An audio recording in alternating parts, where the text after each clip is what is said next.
Hello everybody, and just doing this brief video to explain the answers to a question I posed on LinkedIn to my followers, which was,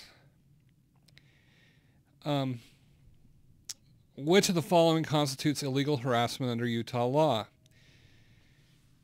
And there were four potential answers. One was an employee frequently makes offensive jokes to a coworker in private. B was a supervisor makes mean comments to an employee who has requested a raise, but the comments are only about him being not worth the pay he is making. C was a coworker speaks rudely to her coworkers every day. And D was a manager is often in a bad mood and is short with employees he does not particularly like. As you can see from the poll results, although it's not quite over, option A clearly has won. And the question is, which of these is right? B came in a strong second. And of course, the right answer is A.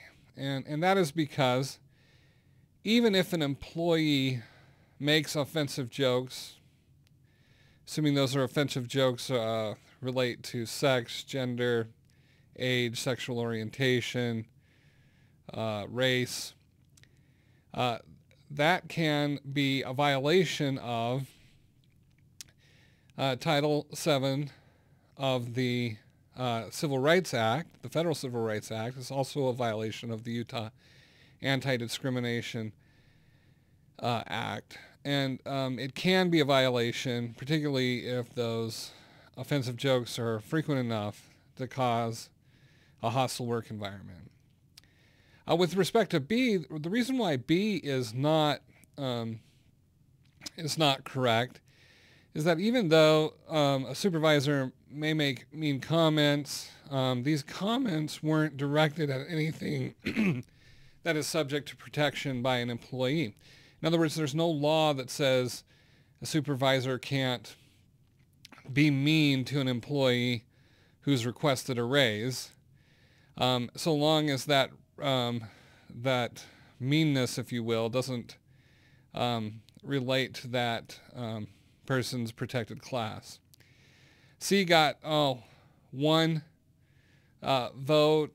In that instance, a coworker speaks rudely to her coworkers every day. Again, speaking rudely is not illegal. And finally, D, a manager is often in a bad mood and is short with employees he does not particularly like. Again, there's no specific protection for that. And that's simply because of this. The law in Utah, and in most of the states for that matter, does not protect you from jerks in the workforce. It only protects you against jerks if those jerks are making comments about protected classifications. And in this case, A is the only one that suggests that, and that is why it's right. Thank you for listening, and if you have any questions, or if you want to see the my podcasts about harassment, also about severance and non-competition agreements, please feel free to look for my podcast Fired Up. Thanks.